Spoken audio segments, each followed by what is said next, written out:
Welcome. Thank you for tuning in today. I'm Patty Miller with Friends, and it's great to be back with you after not being here in the HPAT studio since before COVID. So really happy to have with me today a very honored guest who's doing great things for all of us. It's Kelly Degnan. Welcome, Kelly. Thank you so much, Patty. Glad to be here. Thank you. And I see by your shirt and my shirt that we are into the Alzheimer's Association. So would you tell us how you got involved with the Alzheimer's Association? Sure. Well, my mom had Alzheimer's. So when we asked for donations to Alzheimer's when she passed away. And then I realized there was a walk in Chisholm, the Range Area Walk, and I was so surprised that we had that walk going on. And prior to that, you didn't know there was a walk? And I don't think there was. Okay. Until 2017. And so the day of the walk, I went with my siblings and we took the donations and handed them over, and I've been part of it ever since.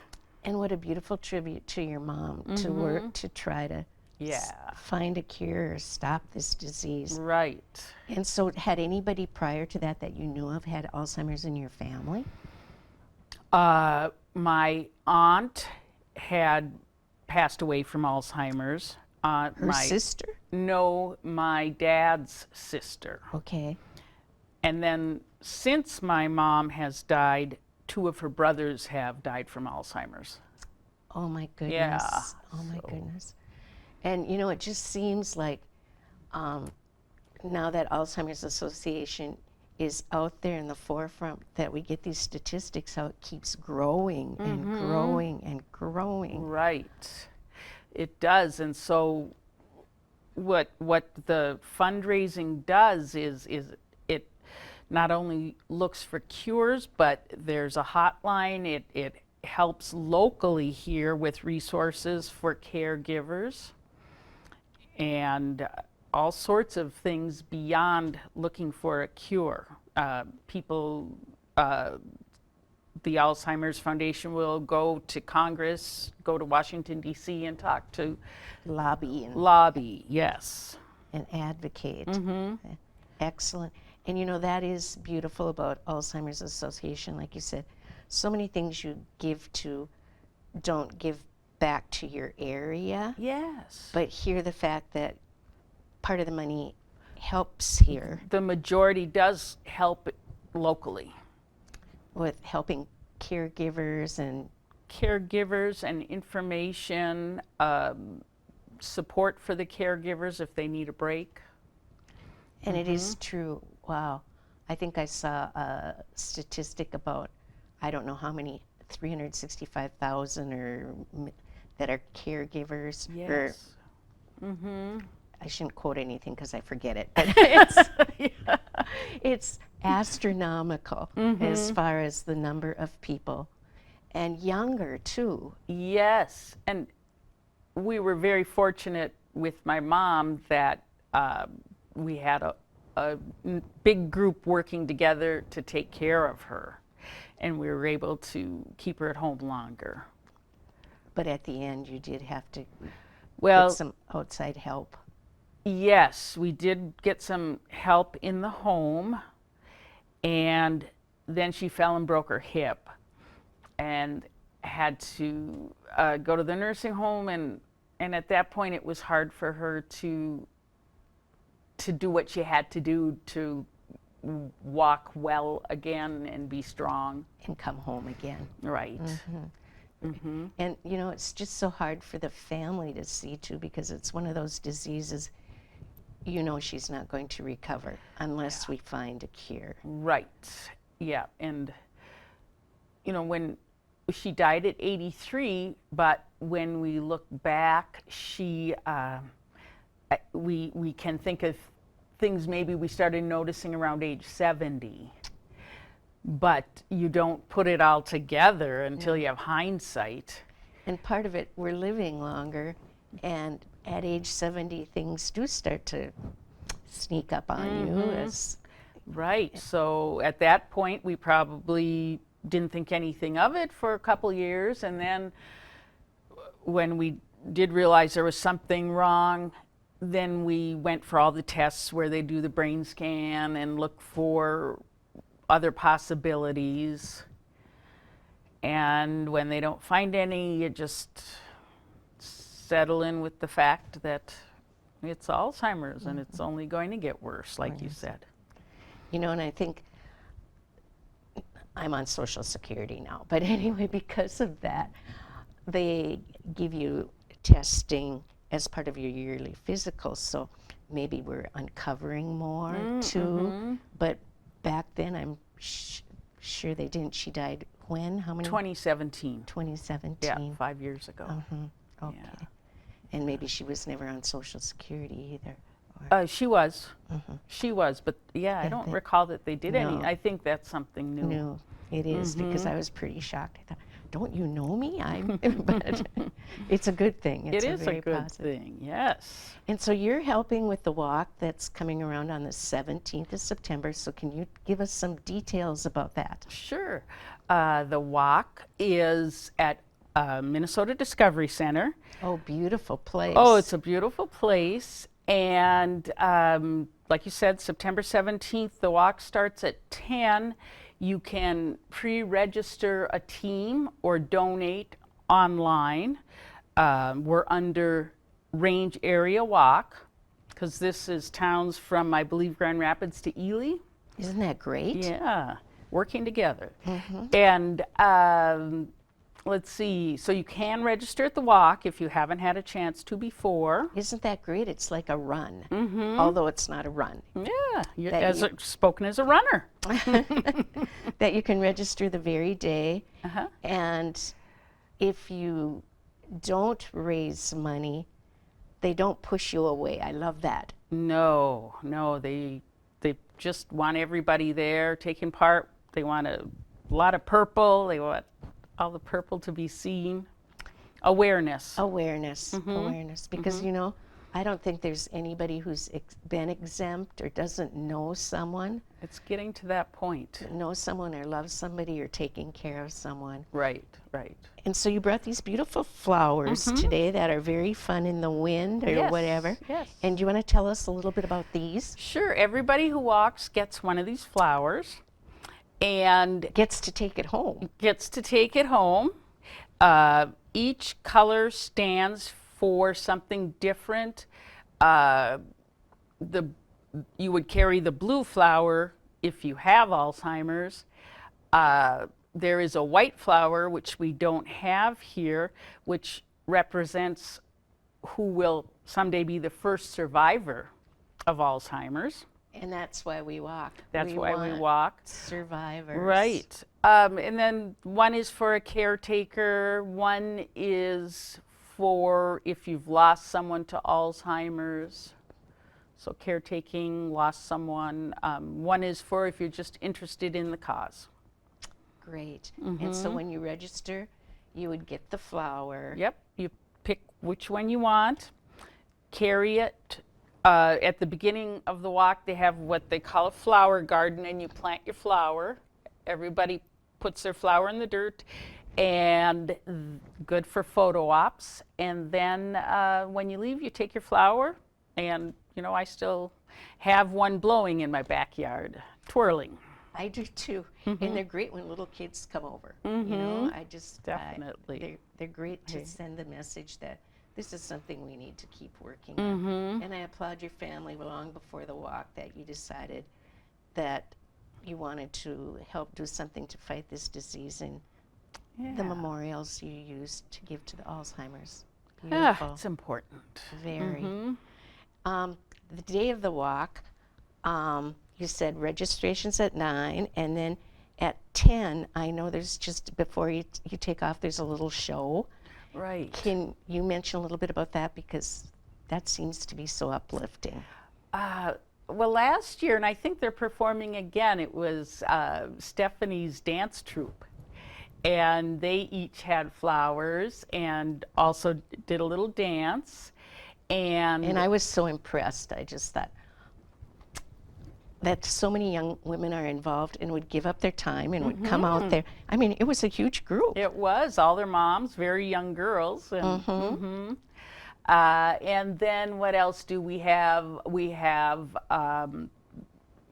the people carrying each flower go across the stage, and then it's told what they each stand for.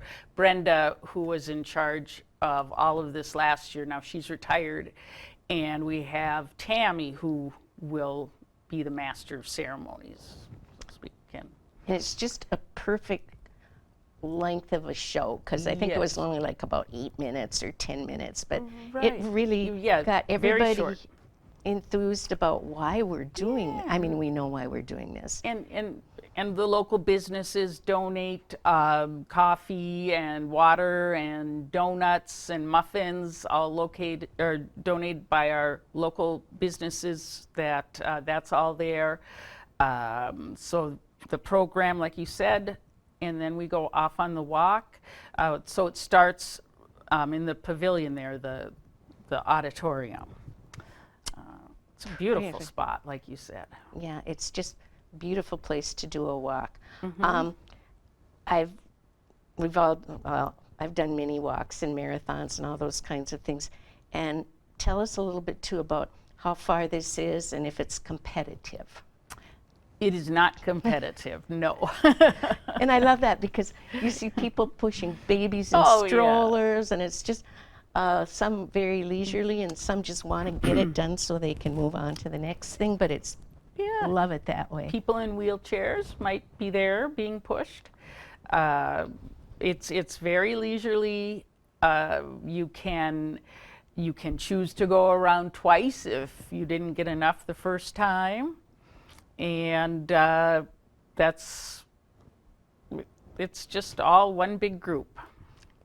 I just think it's just probably so community, family oriented too, plus sending a beautiful message. And then when you're finished, what happens? Well, I was going to say, as far as family oriented, yes, I have friends who come from Minneapolis, and my cousin, who I mentioned, her mom died from Alzheimer's, so family gets together. Now, this year they may be serving food at the Rustic Pig at Discovery Center. Last year they didn't, I think because of COVID was fresher in our minds, and so they might be. Otherwise, I know my family in particular, we grab our flowers and then we go have lunch and just talk about the walk and how great it all was. And all the people that you saw, and all the people that, like you said, people come from all over to do this, and I love the fact it has grown and grown. And Alzheimer, I mean, some of these things like Cancer Society and Susan Komen have been around for years and years, but part of the reason I think we haven't found a cure is we haven't given the kinds of money that some of these other groups have been able to raise. Yes, and I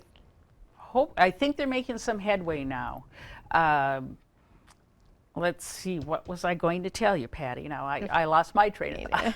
Was it something with how much money they have increased? Yes, that's exactly what it was. Because that first year, I think they told us we had to raise $10,000 in order for the Alzheimer's Society to step in and sanction us and sponsor it. And then I think that first year it might have been $35,000, then they push it up each year. So last year it was $65,000 we had to raise, which we did. We went over that. And now this year it's $75,000 that our range area walk has to raise. And that's wonderful, and you don't get your hand slapped if you don't, but always been able to meet the goal. We have always met and surpassed the goal, and it's just amazing to raise that much money. Right, in this area, especially when the economy and, but I do think it's just no one is exempt. It's one of those things you can kind of rock, like, why would this person get it and why? Yeah. And, you know, it seems real prevalent more so among women, It too. does seem to be more women, definitely. But more and more studying they're doing, what they're learning, and The plaques and the tangles, and now they're changing their mind about that. I think that may not be the key factor anymore. But that's all really new, and I probably shouldn't even be talking about that. that's okay, because I'm sure, like COVID, it's a new disease and more people are getting it, and people are, I mean, not a new disease, but that we're aware more because more is being Yeah. worked on and Right. found. Yeah. So there's so many ways the community can help to raise the money. You don't have to walk. I brought this can along, and I asked people to put these in their store. Say Jason at Hardee's keeps one, and I've gone there a few times to change it out. And so that's, you know, if you ever want to help us out, give us a call. That's one way we have. I saw you had Yes. those flowers that stores and businesses can put up with someone's name on it. Either that you gave or that you're walking for a certain person. Someone. Yeah. Right. And then we have our spaghetti feed at Valentini's next Friday, September 9th. And the local communities have helped there with, we've been going out and asking for raffle items. Oh, fun. So it's not only good spaghetti, but there's a lot of fun gifts. You can buy a ticket and put your name in. So That's a great one. We're really grateful to the community for helping us put this on. We have a great community for really helping out like that.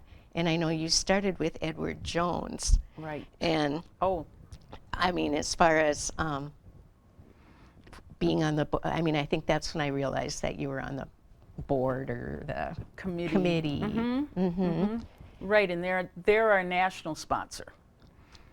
Excellent. Yeah. Excellent. So they give a lot of money for. It's just such a I mean, it's such an endearing cause for everyone who's been touched by it. But it's a beautiful event, and I know the events happen across the country on different days, but our day is the 17th. 17th. And do you have anything we haven't covered about this special day that you'd like to be sure to? It's not too late to sign up a team. Excellent. Never too late. Because you never- said even the day of. The day of, you can go there and register a team. You can register yourself if you want to, if you don't have a team, or join someone else's. We accept donations for this walk until December. Oh, great to know. Okay, until December, and then it goes to the range. Yes, to the Range Area Walk. No, it's just a wonderful thing. I'm so happy that it's right here in Chisholm that we have this. You know, there's been one in Duluth for many years, but it's really nice to have it locally right here where we can participate. It's wonderful. And I think finally finding the Discovery Center as the venue is perfect because it's so beautiful. The flowers are still out. If it rains, there's so many places you can duck in and just wait it out. Or It is a perfect spot. it's perfect, perfect. Well, Kelly, we can't thank you enough. We're sorry that your family has faced so much of this, but what a beautiful way to turn it all around to help others. Well, thanks for having me, Patty. Oh, thank you, thank you. And now that you've done this once, I bet you'll be down here all the time. Okay. Right. You won't be able to get rid of me. Good, good. And so we thank you all very much for tuning in today and coming back down to our HPAT studio, which we're so grateful for. And truly, take care of yourselves, stay healthy, and please, September 17th, you will not regret if you drive over to Minnesota Discovery Center and take part in the Alzheimer's Walk to End Alzheimer's. Thank you.